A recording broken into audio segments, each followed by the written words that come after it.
ఎక్కువ మంది స్టూడెంట్స్ బాగా ప్రాబ్లమ్ ఫేస్ చేసేది ఎక్కడ అంటే first year syllabus first year అయిపోయింది సార్, సెకండ్ ఇయర్లోకి వచ్చేసాం. సో సెకండ్ ఇయర్లో ఐపీఏలో మంచి మార్కులు ఎలా తెచ్చుకోవాలి అనేది అడిగారు. ఎందుకంటే ఫస్ట్ ఇయర్ సిలబస్ ఎలాగైతే చేంజ్ ఉందో సెకండ్ ఇయర్లో కూడా సిలబస్ చేంజ్ ఉంది.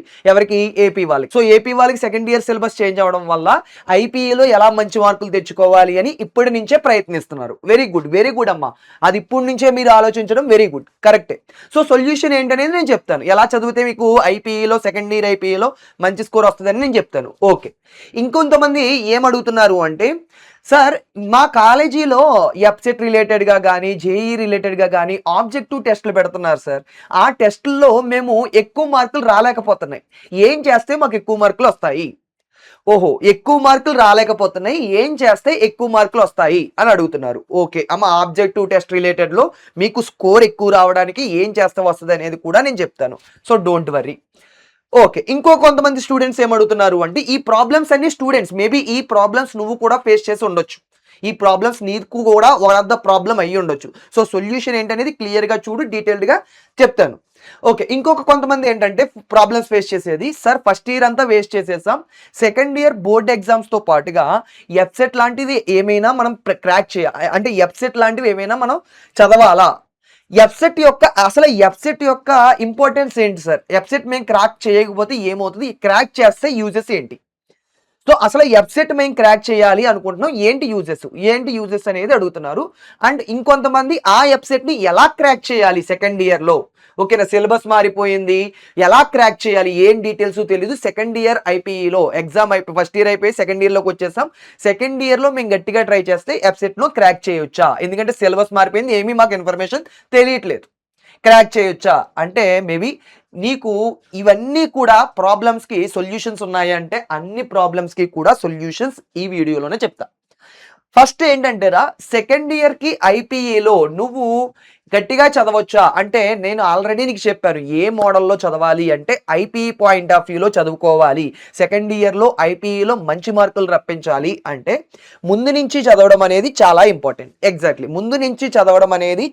ఇంపార్టెంట్. ఎగ్జాక్ట్లీ బట్ నువ్వు చదివేటప్పుడు వెయిటేజ్ రిలేటెడ్గానే చదువురా. సో వెయిటేజ్ వాళ్ళు ప్రొవైడ్ చేస్తారు. ఇంకా మీ అదృష్టం ఏంటనుకున్నావు, మీ సీనియర్స్తో కంపేర్ చేస్తే మీకు కొన్ని లెసన్స్ అనేవి తగ్గిపోతాయి. సో కొన్ని లెసన్స్ తగ్గిపోతాయి కాబట్టి అది మీకు చాలా హెల్ప్ అవుతుంది. ఓకేనా, అండ్ ప్రతి లెసను కూడా ఈజీగానే ఉంటుంది, ఎటువంటి టెన్షన్ కూడా పడకండి. ఓకేనా, ప్రతి లెసను కూడా ఈజీగా ఉంటుంది. ఫస్ట్ ఇయర్ మీరు ఎంత మంచిగా స్కోర్ వచ్చిందో సెకండ్ ఇయర్లో కూడా మంచి స్కోర్ వస్తుంది, డోంట్ వరీ. ఓకేనా, సో సేమ్ ఫస్ట్ ఏంటి వెయిటేజ్ ఏంటి అనేది చెక్ చేసుకో. హై వెయిటేజ్ ఏంటి, వెయిటేజ్ చాప్టర్స్ ఏంటి అనేది మనకి గవర్నమెంట్ రిలీజ్ చేస్తుంది. సో గవర్నమెంట్ రిలీజ్ చేసిన తర్వాత వెయిటేజ్ చాప్టర్స్ ఏంటి అనేది ఫోకస్ చేయి. 8 మార్క్స్ ఏమడుగుతున్నాడు, 4 మార్క్స్ ఏమడుగుతున్నాడు, 2 మార్క్స్ ఏమడుగుతున్నాడు, 1 మార్క్ దేంట్లోంచి అడుగుతున్నాడు, ఇలాగా వెయిటేజ్ ఇస్తాడు కదా. వెయిటేజ్ ఇచ్చిన తర్వాత ఎప్పుడుకప్పుడు ఓకేనా, మీ కాలేజీలో ఎప్పుడుకప్పుడు లెసన్స్ జరుగుతాయి, లెసన్ వైజ్ ఎప్పుడుకప్పుడు కంప్లీట్ చేసేసుకో. వెయిటేజ్ రిలేటెడ్గా కంప్లీట్ చేసుకుంటూ వచ్చే. ఓకేనా, సో వెయిటేజ్ రిలేటెడ్గా నువ్వు కంప్లీట్ చేసుకుంటే నువ్వు ఫీల్ అయ్యేటువంటి టెన్షన్ ఉంది కదా, అయ్యి బాబోయ్ ఫైనల్ ఎగ్జామ్ ఎలా రాయాలో అనే టెన్షన్ ఉంది కదా, మెయిన్ అది పోతుంది. ఓకేనా, ఆ టెన్షన్ అయితే పోతుంది మెయిన్. సో ఆ టెన్షన్ నీకు ఫైనల్ ఎగ్జామ్లో ఎలా రాస్తాను, కెమిస్ట్రీ ఎగ్జామ్ ఎలా రాస్తాను అనే థాట్ ఉంటే ముందు ఆ టెన్షన్ అయితే పోతుందిరా నీకు. నువ్వు డైలీ ఎప్పటికప్పుడు మీ కాలేజీలో చెప్పిన ఎప్పుడప్పుడు చదివేసుకుంటే ఆ టెన్షన్ అయితే పక్కాగా పోతుంది. ఓకేనా, సో వెయిటేజ్ అనేది జాగ్రత్తగా చూసుకోండి, వెయిటేజ్ని బేస్ చేసే వెళ్ళు, ప్రాబ్లం ఏమీ లేదు. ఓకేనా, క్లియర్ కదా. ఓకే, సో నెక్స్ట్ వచ్చేటప్పటికి ఏంటి అంటేరా, మీరు ఎగ్జామ్స్ రాసేటప్పుడు ఆబ్జెక్టివ్ క్వశ్చన్లకి ఆన్సర్స్ రాయలేకపోతున్నారు అన్నారు. ఓకే, ఆబ్జెక్ట్ క్వశ్చన్స్కి ఆన్సర్స్ రాయాలి అంటే నీకు అదంతా కూడా కాన్సెప్ట్ బేస్ చేసి ఉంటుందిరా. కాన్సెప్ట్ నేర్చుకునే విధానం బట్టి ఉంటుంది. నువ్వు కాన్సెప్ట్ని ఎలా నేర్చుకుంటున్నావు, ఫస్ట్ ఆఫ్ ఆల్ నువ్వు కాన్సెప్ట్ని నిజంగా వింటున్నావా? సార్ క్లాస్ చెప్పేటప్పుడు నువ్వు నిజంగా విన్నావా? పోనీ ఆ క్లాస్ టాపిక్ నేర్చుకోవడం కోసం ఏదైనా యూట్యూబ్లో కానీ ఏమైనా సెర్చ్ చేసి నేర్చుకున్నావా? ఓకేనా, నేర్చుకోకుండా ఎలాగ ఆబ్జెక్టివ్ క్వశ్చన్స్ వస్తారా? నేర్చుకోవాలి కదా. ఫస్ట్ నీ ప్రయత్నం చేసావా కాన్సెప్ట్ నేర్చుకోవడానికి? ఓకేనా, సో కొంతమంది ఓకే కాన్సెప్ట్ ప్రయత్నం చేసి రాకపోయిందా, కాన్సెప్ట్ ప్రయత్నం చేయకుండా రాలేదు అంటే ఇంక వదిలే, పక్కకు పెట్టే. నువ్వు చేయలేదు అందుకే రాలేదు ఆ క్వశ్చన్, ఆబ్జెక్టివ్ క్వశ్చన్ నువ్వు ట్రై చేయలేదు, నువ్వు చేయకుండా ఎందుకు వస్తుంది? రాదు. లేదు సార్ నేను కాన్సెప్ట్ బాగా నేర్చుకున్నాను, బాగా ట్రై చేశాను సార్, అయినా మార్కులు రావట్లేదు అంటే ఎందుకు రావట్లేదు అంటే నీకు ఎలా నేర్చుకోవాలో తెలియలేదు. మెయిన్లీ ఎలా నేర్చుకోవాలో తెలియలేదు. సో కాన్సెప్ట్ ఎప్పుడు కూడా నువ్వు ప్రాక్టీస్ చేసే క్వశ్చన్స్ని బేస్ చేసే వస్తుంది. ఆబ్వియస్లీ నువ్వు లెసన్ కరెక్ట్గా వినాలి, టాపిక్ బాగా నేర్చుకోవాలి, నేర్చుకున్న తర్వాత నువ్వు క్వశ్చన్స్ని ప్రాక్టీస్ చేయాలి. నువ్వు క్వశ్చన్స్ని ప్రాక్టీస్ చేయకుండా నువ్వు ఆబ్జెక్టివ్ క్వశ్చన్ చేయమంటే చెయ్యలేవు. ఓకేనా? నువ్వు ఒక కాన్సెప్ట్ నేర్చుకున్నావు, ఆ కాన్సెప్ట్ రిలేటెడ్గా ఎన్ని ప్రాక్టీస్ క్వశ్చన్స్ చేసావరా? ఆ కాన్సెప్ట్ రిలేటెడ్గా ఒక 10 క్వశ్చన్స్ అన్నా చేసావా? 10 క్వశ్చన్స్ కూడా చేయకుండా డైరెక్ట్గా క్వశ్చన్ ఎలాగ వచ్చేస్తుంది? అమ్మ నువ్వు టాపర్ అయితే వచ్చేస్తారా? నువ్వు టాపర్ అనుకో, ఓకే, డైరెక్ట్గా క్వశ్చన్ కాన్సెప్ట్ నేర్చేసుకుని డైరెక్ట్గా వెళ్ళిపోవచ్చు. బట్ నువ్వు మీడియం స్టూడెంట్ డల్లరు అయితే నువ్వు టాపర్ని బీట్ చేయాలి అనే ఆలోచన నీకుంటే ట్రై చేయి. ఏంటి? కాన్సెప్ట్ నేర్చుకున్న తర్వాత ప్రాక్టీస్ చేయి. ఒక 10 క్వశ్చన్లో లెక్కెట్టుకో, ఒక కాన్సెప్ట్కి 10 క్వశ్చన్లు నేర్చుకుంటున్నాను అని ఒక లెక్క పెట్టుకో. సో ఆ కాన్సెప్ట్ బేస్ చేసి 10 క్వశ్చన్లు ట్రై చేయి. ఓకేనా? ఒక 10 క్వశ్చన్లు ట్రై చేయి, అంతే తప్పించి ఆడెవడో వచ్చేస్తున్నాడు టాప్ అంటే వాడు వస్తాడు మరి, ఎందుకంటే వాడు ఎలా ప్రాక్టీస్ చేశాడు. నువ్వు ప్రాక్టీస్ చేయకుండా ఎలా వస్తుంది? నువ్వు ప్రాక్టీస్ చేస్తే కదా వచ్చేది అలాగా. సో వాడు ప్రాక్టీస్ చేస్తున్నాడు కాబట్టి ఆబ్జెక్టివ్లో టాప్లో వస్తున్నాడు. నువ్వు ప్రాక్టీస్ చేయకుండా నీకు టాప్లో ఎలా వస్తుంది? కావాలంటే నువ్వు ట్రై చేయి, ఒక కాన్సెప్ట్ నేర్చుకుని 10 ప్రాక్టీస్ క్వశ్చన్స్ ట్రై చేయి, ఖచ్చితంగా నీకు కూడా వస్తుంది. ఆబ్జెక్టివ్లో నువ్వు గ్రోత్ సడన్గా ఒకేసారి టాప్ అవ్వకపోయినా 1 by 1 డే బై డే ఖచ్చితంగా రిజల్ట్ అయితే వస్తుంది. ఖచ్చితంగా నువ్వు ఇది చేస్తే ఒకరోజు నువ్వు ఎవరైతే అనుకుంటున్నావో టాపర్ని, ఆడిని కూడా బీట్ చేసే కెపాసిటీ వస్తుంది. ఓకేనా? సో ఆ వాడిని కూడా బీట్ చేసే కెపాసిటీ వస్తుంది. బట్ ఈ కాన్సెప్ట్ అనేది క్రిస్టల్ క్లియర్గా నేర్చుకోవాలి. సో క్రిస్టల్ క్లియర్గా కాన్సెప్ట్ అనేది నేర్చుకో అండ్ ప్రాక్టీస్ చేయి, క్వశ్చన్స్ అన్నీ కూడా ప్రాక్టీస్ చేయి. ఓకేనా? అలాగ ప్రాక్టీస్ చేయి అండ్ ఖచ్చితంగా నువ్వు అలా చేస్తే ఖచ్చితంగా నువ్వు ఆబ్జెక్టివ్లో చెయ్యగలవు. ట్రై చేసి రిజల్ట్ అప్పటికి రాకపోతే అప్పుడు నన్ను మళ్ళీ కామెంట్ పెట్టు, ఈ వీడియో కింద అప్పటికి కామెంట్ పెట్టు. బట్ నువ్వు ట్రై చేయడంలో విఫలం అవ్వకూడదు. కాన్సెప్ట్ ఫర్ ఎగ్జాంపుల్గా హైసెన్బర్గ్ అన్సర్టెనిటీ ప్రిన్సిపల్ తీసుకున్నావు, దాని రిలేటెడ్గా 10 క్వశ్చన్లు చేస్తావు, చూపించు. సరే ఈ 10 క్వశ్చన్లు చేశాను, ఆబ్జెక్టివ్లో ఏదో క్వశ్చన్ అడిగాడు నేను చేయలేకపోయాను, అలాంటిది ఏముండదు ఇంక పాసిబిలిటీ. నువ్వు 10 క్వశ్చన్లు చేసావంటే 11వ క్వశ్చన్ ఖచ్చితంగా చేయగలవు. 10 క్వశ్చన్లు నేర్చుకోవాలి, ప్రాక్టీస్ చేయాలి, అంతే తప్పించి బట్టి పట్టేయడం కాదు. కాన్సెప్ట్ నేర్చుకోవడం, ప్రాక్టీస్ చేయడం, అది మ్యాటర్. నువ్వు ఈ మెథడ్లో నేర్చుకున్నావు అనుకోరా, నీకు బోర్డ్ ఎగ్జామ్ అనేది అసలు మ్యాటరే కాదు. ఓకేనా? అండ్ ఇంకో క్వశ్చన్ ఏంటి అంటే ఎఫ్సెట్ రిలేటెడ్గా అడుగుతున్నాడు. ఎఫ్సెట్ రిలేటెడ్గా ఎలా సార్? ఓకే, ఇదైతే క్లారిటీ వచ్చేసింది. అండ్ ఎఫ్సెట్ రిలేటెడ్గా అడుగుతున్నారా, ఎఫ్సెట్ రిలేటెడ్గా ఏం చేయాలి సార్ అన్నారు. అమ్మ ఎఫ్సెట్ రిలేటెడ్గా నువ్వు చెయ్యొచ్చు, గట్టిగా ట్రై చేస్తే. ఫస్ట్ ఇయర్ నుంచి వేస్ట్ చేసేసిన సెకండ్ ఇయర్లో గట్టిగా ట్రై చేస్తే ఎఫ్సెట్ అనేది క్రాక్ చేయొచ్చు. ఎఫ్సెట్ని క్రాక్ చేయొచ్చు, అదేమి పెద్ద బ్రహ్మ విద్య ఏమీ కాదు. ఎఫ్సెట్ అనేది జస్ట్ నార్మల్ ఎంట్రన్స్ ఎగ్జామ్.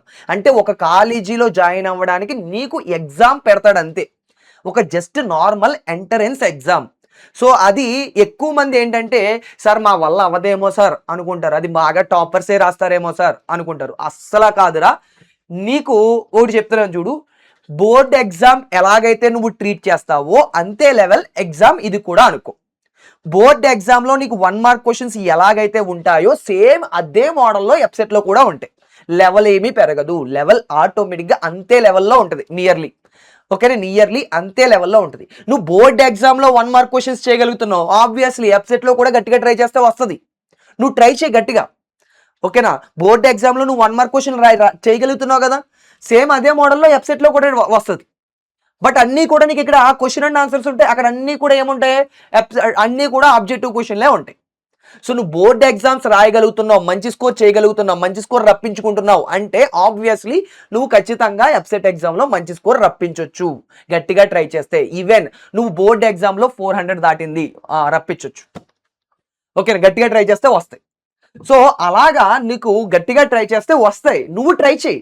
నువ్వు ట్రై చేయకుండా కూర్చుని నాకు రాదని ముందే ఫిక్స్ అయిపోతే ఎందుకు వస్తుందిరా? ట్రై చేయడమే ఫస్ట్ పాయింట్.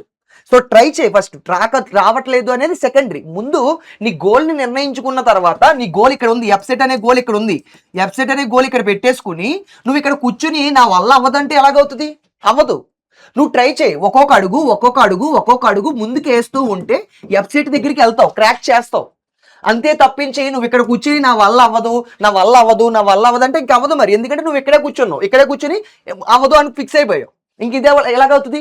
అవ్వదు అప్పుడు. సో ట్రై చేయి. ఫస్ట్ స్టెప్ ఒక స్టెప్ అయ్యి ఏంటి, కాన్సెప్ట్ నేర్చుకోవడం. ఓకే, సెకండ్ స్టెప్ అయ్యి ఇంకొకటి, సెకండ్ స్టెప్ ఏంటంటే క్వశ్చన్లు ప్రాక్టీస్ చేయడం. ఓకే, నెక్స్ట్ ఇంకొక స్టెప్ అయ్యి డైలీ మాక్ టెస్టులు రాయడం. ఓకే, వీక్లీ టెస్టులు రాయడం. సో ఇంకొక స్టెప్ అయ్యి వీక్లీ టెస్ట్ రాసిన తర్వాత వాటిని అనాలిసిస్ చేసుకుని ఎక్కడైతే మిస్టేక్స్ వస్తున్నాయో ఆ ఏరియాని ఫోకస్ చేయడం. సో అలాగా 1 by 1 చెయ్యి. చేస్తే నువ్వు సెకండ్ ఇయర్లో ఖచ్చితంగా ఎఫ్సెట్ క్రాక్ చేస్తావు. సెకండ్ ఇయర్ అయిపోయిన తర్వాత ఎఫ్సెట్లో మంచి ర్యాంక్ వస్తుంది. ఓకేనా, మంచి ర్యాంక్ వస్తుంది. నువ్వు ఫోకస్ స్టెప్ అయితే వెయ్యి. నువ్వు కొడతావని ముందు నువ్వు ఫిక్స్ అవ్వు. ఎఫ్సెట్లో నేను మంచి ర్యాంక్ కొడతాను, టాప్లో కొడతాను, టాప్ 100లో కొడతాను, టాప్ 1000లో కొడతానని ముందు నువ్వు ఫిక్స్ అవ్వు. నువ్వు ఫిక్స్ అవ్వకుండా, నువ్వు ఫిక్స్ అవ్వలేదనుకో ఇంక అవ్వదు. ఎందుకంటే నేను అనుకున్నాను అనుకో టాప్ 1000లో కొడతాను, అప్పుడు నా గోల్ 1000 అని ఫిక్స్ అవుతుంది. అప్పుడు నా స్టార్ట్ అవుతుంది అనమాట. నా గోల్ అనేది, నా గోల్కి నేను ఎంతలా వర్క్ చేయాలి అనేది నీకు అప్పుడు స్టార్ట్ అవుతుంది. అంతే తప్పించి నువ్వు గోలే పెట్టుకోకుండా, ఎఫ్సెట్లో గోలే పెట్టుకోకుండా, టాప్ 100 టాప్ 1000లో రావాలని గోలే పెట్టుకోకుండా ఎఫ్సెట్ క్రాక్ చేసేద్దాం అనుకుంటే కుదరదు. నువ్వు ఒక గోల్ పెట్టుకో, ఇంత ర్యాంక్ లోపు రావాలి. ర్యాంక్ ఎంత రావాలో కూడా కామెంట్ చేసే, ఎంతలోపు రప్పించుకుంటావో కూడా కామెంట్ చేసి చూద్దాం ఎంతలోపు రప్పించుకుంటావో. ఓకేనా? సో ముందైతే నువ్వు ర్యాంక్ గోల్ పెట్టేసుకున్న తర్వాత దాన్ని ఎలా క్రాక్ చేయాలనేది నువ్వే అరేంజ్ చేసుకో. ఎలా క్రాక్ చేయాలి గోల్ని అని నువ్వే ప్లాన్ చేసుకుని స్టెప్ బై స్టెప్ ఫాలో అవ్వు. ఓకేనా? అండ్ ఇంకోటిరా, నువ్వు ఈ ఎఫ్సెట్ని క్రాక్ చేసేటప్పుడు మనకి ఎఫ్సెట్ యాక్చువల్గా first year second year AP వాళ్ళు ఉన్నారు కదా, వాళ్ళకి సిలబస్ మారిపోయింది. బట్ సిలబస్ మారిపోయినా ఫర్ ఎగ్జాంపుల్గా some basic concepts of chemistry ఉంది, దాని నుంచి అడిగితే ఎక్కువ శాతం మోల్ కాన్సెప్ట్ రిలేటెడ్లోనే అడుగుతాడు. ఓకేనా? నెక్స్ట్ అటామిక్ స్ట్రక్చర్ ఉంది, బోర్స్ థియరీ, క్వాంటమ్ నెంబర్స్ నుంచి అడుగుతాడు. పీరియాడిక్ ప్రాపర్టీస్ ఉంది, పీరియాడిక్ ట్రెండ్స్ అడుగుతాడు. కెమికల్ బాండింగ్ ఉంది, హైబ్రిడైజేషన్ అడుగుతాడు. Thermodynamics, enthalpy, first law of thermodynamics. ఓకేనా? ఈక్విలిబ్రియం, యాసిడ్స్ బేస్ మీద అడుగుతాడు. రిడాక్స్ రియాక్షన్స్ రిలేటెడ్ గా అడుగుతాడు. ఆర్గానిక్ కెమిస్ట్రీ రిలేటెడ్ గా రాడు. అంటే ఆర్గానిక్ కెమిస్ట్రీ అంటే ఐయుపాక్ రిలేటెడ్ గా కానీ లేకపోతే ఐసోమెరిజం రిలేటెడ్ గా అడుగుతాడు. అడిగేటువంటి కాన్సెప్ట్స్, ఇంపార్టెంట్ కాన్సెప్ట్స్ అయితే అయ్యే. ఓకేనా? సిలబస్ మారిపోయినా క్వశ్చన్ మారదు, క్వశ్చన్ ప్యాటర్న్ మారదు. నువ్వు కాన్సెప్ట్ అదే ఉంటుంది. నువ్వు మోల్ కాన్సెప్ట్ ఐపీలో నేర్చుకున్న అదే ఉంటుంది, జేఈలో నేర్చుకున్న అదే ఉంటుంది, నెక్స్ట్ ఎఫ్సెట్లో నేర్చుకున్న అదే ఉంటుంది. బట్ లెవెల్ మారుతుంది అంతే. ఓకేనా? సో మోల్ కాన్సెప్ట్ నేర్చుకో, వస్తాయి, క్వశ్చన్ నీకు కనపడుతుంది. నువ్వు సిలబస్ మారిపోయింది అన్నప్పుడు సిలబస్ అలాగే ఉందిరా, కాకపోతే కొద్దిగా అటు ఇటు చేంజ్ అయింది అంతే. క్వశ్చన్లు అడిగే ప్యాటర్న్ అడిగేటువంటి విధానం మారింది అంతే. నీకు ఇంతకు ముందు 8 marks 4 marks 2 marks 8 marks 4 marks 2 marks ఉండేవి, ఇప్పుడు 1 మార్క్ యాడ్ అయింది అంతే. ఇప్పుడు దీంట్లో కూడా అంతే, సేమ్ ఎఫ్సెట్లో ఎటువంటి చేంజ్ ఉండదు. ఓకేనా? మీకు ఈ సిలబస్ మారడం వల్ల కొన్ని చాప్టర్లో హై వెయిటేజ్ రావచ్చు, కొన్ని చాప్టర్ లో వెయిటేజ్ రావచ్చు. అంతే తప్పించి ఈ కాన్సెప్ట్ నుంచి క్వశ్చన్ అడగాలంటే అలాగే అడుగుతాడు. సో నువ్వు నేర్చుకోవాల్సింది కాన్సెప్ట్, ఫస్ట్ నేర్చుకోవాల్సింది కాన్సెప్ట్ నేర్చుకో. వెయిటేజ్ గురించి గట్ట తర్వాత ఆలోచిద్దాం. ముందు కాన్సెప్ట్ నేర్చుకుని రెడీగా ఉండు. వెయిటేజ్ వచ్చిన తర్వాత ఏది ముందు చదవాలనేది అప్పుడు చూసుకోవచ్చు. ముందైతే కాన్సెప్ట్ నేర్చుకుని రెడీగా ఉండు. అర్థమైందా? ఓకే. సో ఇంకో కొంతమంది ఏమంటున్నారు, ఈ ఎఫ్సెట్లో మంచి ర్యాంక్ వస్తే మాకు ఉపయోగం ఏంటి సార్? ఎఫ్సెట్లో మంచి ర్యాంక్ రావడం వల్ల మాకు ఉపయోగం ఏంటి? బెస్ట్ కాలేజీలు వస్తాయి. బెస్ట్ కాలేజ్ ఏంటి? బెస్ట్ కాలేజీలు అంటే నువ్వు నార్మల్ కాలేజీలో చదివితే నీకు ఎంత ఉంటుందిరా, మహా అయితే 10,000, నార్మల్ కాలేజీలో 4 years చదివేసిన తర్వాత 15,000 20,000 ఇస్తాడు. అదే టాప్ కాలేజీల్లో చదవావు అనుకో, పెర్ మంత్ ఎస్ వినేది నిజమే, పెర్ మంత్ నీకు 1 lakh వరకు ఇస్తాడు క్యాంపస్ ఇంటర్వ్యూల్లో. అయిపోయిన తర్వాత 1 lakh 2 lakhs అంతా కూడా నీ థాట్ని బేస్ చేసి ఉంటుంది. నువ్వు ఎక్కువగా సంపాదించే కెపాసిటీ ఉంది, నేను నేర్చుకున్నావు, గట్టిగా ట్రై చేస్తావు, గట్టిగా కష్టపడ్డావు 4 years కూడా, నీకు 1 lakh మినిమం వస్తుంది క్యాంపస్ ఇంటర్వ్యూలో, 1 or 2 lakhs వస్తుంది. ఓకేనా? సో బట్ అంటే నీ ఎఫ్సెట్లో నీ జీవితం మారాలి అంటే నువ్వు ఎఫ్సెట్ని క్రాక్ చేయొచ్చు. ఎఫ్సెట్లో మంచి ర్యాంక్ వచ్చింది అంటే నువ్వు జీవితం మారినట్టే. ఎందుకంటే మంచి కాలేజ్ వస్తుంది, మంచి కాలేజ్ వచ్చిందంటే మంచి ప్యాకేజ్ వస్తుంది. సో జీవితం ఇలా ఉండేటువంటి టర్న్ అంతా కూడా మీ ఫ్యామిలీ జీవితం అంతా ఇలా టర్న్ చేయొచ్చు. అంటే పేదరికంలో ఉండేటువంటిదంతా కూడా నువ్వు మంచిగా రిచ్గా చేంజ్ చేయొచ్చు. నీ బట్టి ఉంటుంది అంతా కూడా, నువ్వు పెట్టేటువంటి ఎఫర్ట్స్ని బట్టి ఉంటుంది. ఓకేనా? సో ఇవన్నీ కూడా నువ్వు చేయాలిరా. యాక్చువల్గా ఇవన్నీ కూడా స్టూడెంట్స్ ఫేస్ చేసేటువంటి ప్రాబ్లమ్స్, సొల్యూషన్స్ కూడా మీకు ఐడియా ఉన్నాయి. బట్ నేను ఇంకోటి కూడా చెప్తున్నాను రా, ఏంటంటే సార్ ఫస్ట్ ఇయర్ కాన్సెప్ట్స్ ఇంకా కవర్ చేయలేదు సార్, ఫస్ట్ ఇయర్ కూడా నేర్చుకోవాలి కదా అనే వాళ్ళు ఉన్నారు. సో ఫస్ట్ ఇయర్ ఎలాగా అంటే, ఫస్ట్ ఇయర్ మేము ఆల్రెడీ బ్రిడ్జ్ కోర్స్ స్టార్ట్ చేసాం రా, చూసావా? So bridge course already start చేసాం. బ్రిడ్జ్ కోర్స్ అయితే ఒకసారి అయితే బ్రిడ్జ్ కోర్స్ డైలీ మనం వీడియోస్ అనేవి యూట్యూబ్లోనే చేస్తున్నాం. సో యూట్యూబ్లో డైలీ చూసుకున్నాం అనుకో, దాంట్లో మేము ఏంటంటే ఏవైతే ఇంపార్టెంట్ కాన్సెప్ట్స్ ఉన్నాయో ఆ ఇంపార్టెంట్ కాన్సెప్ట్స్ అన్ని మరలా రివైజ్ చేస్తున్నాం అనమాట బ్రిడ్జ్ కోర్స్లో. ఫర్ ఎగ్జాంపుల్గా some basic concepts of chemistry ఉంది, మోల్ కాన్సెప్ట్ ఎక్స్ప్లెయిన్ చేస్తాను, ఎందుకంటే మోల్ కాన్సెప్ట్ అనేది ఇంపార్టెంట్ కాన్సెప్ట్ ఎఫ్సెట్కి, ఓకేనా, అండ్ సెకండ్ ఇయర్లో కూడా అవసరం అవుతుంది. సో అలాగా ఏవైతే ఇంపార్టెంట్ కాన్సెప్ట్స్ ఉన్నాయో అవన్నీ కూడా ఒకసారి స్టూడెంట్స్కి రివైజ్ అవుతాయి అని బ్రిడ్జ్ కోర్స్ని మనం చెప్తాం. సో ఆ బ్రిడ్జ్ కోర్స్ కూడా మనకి యూట్యూబ్లో ప్లేలిస్ట్లో ఉంటుంది, ఒకసారి అయితే చూసుకో. ఎవరైతే ఫస్ట్ ఇయర్ నుంచి సెకండ్ ఇయర్ వెళ్తారో వాళ్ళందరికీ రివిజన్ కోసం ఈ బ్రిడ్జ్ కోర్స్. అండ్ దానితో పాటు నువ్వు ఎఫ్సెట్ నేను ఏదోలా ఖచ్చితంగా క్రాక్ చేయాలి సార్, ఎఫ్సెట్ నేను ఖచ్చితంగా క్రాక్ చేయాలి, నా జీవితం మారాలి అనే ఆలోచనలో నువ్వు ఉన్నావంటే మా సైడ్ నుంచి ఇంకొక చిన్న ఇన్ఫర్మేషన్ కూడా ఇస్తున్నాను రా. ఏంటంటే మనం ఆల్రెడీ లక్ష ఏపీ ఎఫ్సెట్ 2027 బ్యాచ్ని అయితే చేసేసాం. సో దాంట్లో కూడా నీకేంటంటే మేము చెప్పేటువంటి క్లాసెస్ అనేవి డైలీ వస్తాయి, లైవ్ క్లాసెస్ అనేవి డైలీ వస్తాయి. దానితో పాటు మేము చెప్పినటువంటి క్లాస్ రూమ్ నోట్స్ కూడా, అంటే నేను చెప్పినటువంటి లైవ్ క్లాసెస్ ఉంటుంది కదా, ఆ నోట్స్ కూడా నీకు ప్రొవైడ్ చేస్తాము. అండ్ డైలీ ప్రాక్టీస్ చేయడానికి క్వశ్చన్స్ కూడా ఇస్తాము. దానితో పాటు టెస్టులు రాస్తావు, దానితో పాటు టెస్టులు రాసిన తర్వాత టెస్ట్ ఎనాలిసిస్ చేసుకుని ఎంత స్కోర్ వస్తుంది అనేది కూడా చూసుకోవచ్చు నువ్వు. అంటే నీకు ఏదన్నా ఈ ప్రాసెస్లో ఎక్కడైనా డౌట్ వచ్చింది, ఓకేనా, లైవ్ నీ క్లాసెస్ ఏదైనా డౌట్ వచ్చింది, బట్ నువ్వు డౌట్ కూడా అడగవచ్చు. 24/7 డౌట్ సపోర్ట్ కూడా ఉంటుంది, ఓకేనా. అంటే విత్ ఇన్ 24లో మ్యాక్సిమం నీ డౌట్ అయితే క్లియర్ అయిపోద్ది, ఓకేనా. నెక్స్ట్ ఇది ఎవరైతే తీసుకుంటారో ఈ లక్ష ఏపీ అప్సెట్ బ్యాచ్ ఎవరైతే తీసుకుంటారో వాళ్ళకి బోర్డు బూస్టర్ బ్యాచ్ అనేది ఫ్రీ. అంటే నీకు తర్వాత ఈ లక్ష ఏపీ అప్సెట్లో బోర్డు బూస్టర్ బ్యాచ్ అంటే నీకు తర్వాత సెకండ్ ఇయర్లో ఎగ్జామ్స్ జరుగుతాయి కదా, ఆ ఎగ్జామ్స్ రిలేటెడ్గా ఐపీఈ రిలేటెడ్గా ఈ బోర్డు బూస్టర్ బ్యాచ్ అనేది రిలీజ్ చేస్తాం. అది కూడా మీకు ఫ్రీగా ప్రొవైడ్ చేస్తాం, ఓకేనా. సో ఫ్రీగా ప్రొవైడ్ చేస్తాం. నువ్వు ఎఫ్సెట్ క్రాక్ చేయాలి ఖచ్చితంగా అనుకుంటే ఇది నీకు చాలా హెల్ప్ అయితే అవుతుందిరా. సో ఈ లక్ష ఏపీ ఎఫ్సెట్ గురించి డిస్క్రిప్షన్లో లింక్ పెడుతున్నాను, ఒకసారి అయితే చూసుకో. లక్ష ఏపీ ఎఫ్సెట్ అనేది డిస్క్రిప్షన్లో లింక్ పెట్టాను, ఒకసారి అయితే వెళ్ళి చెక్ చేయి అసలు ఏమేమి ఉంటున్నాయి ఏంటి అనేది ఏమేమి ప్రొవైడ్ చేస్తున్నామంటే ఇవి ఒకసారి వెళ్ళి నువ్వు కూడా ఒకసారి అయితే చెక్ చేసుకో. All the best for your ఎఫ్సెట్ journey, all the best. నీకు ఏ చిన్న ప్రాబ్లం ఉన్నా కూడా నువ్వు కింద అయితే కామెంట్ సెక్షన్లో కామెంట్ చేయొచ్చు. All the best for your ఎఫ్సెట్ journey.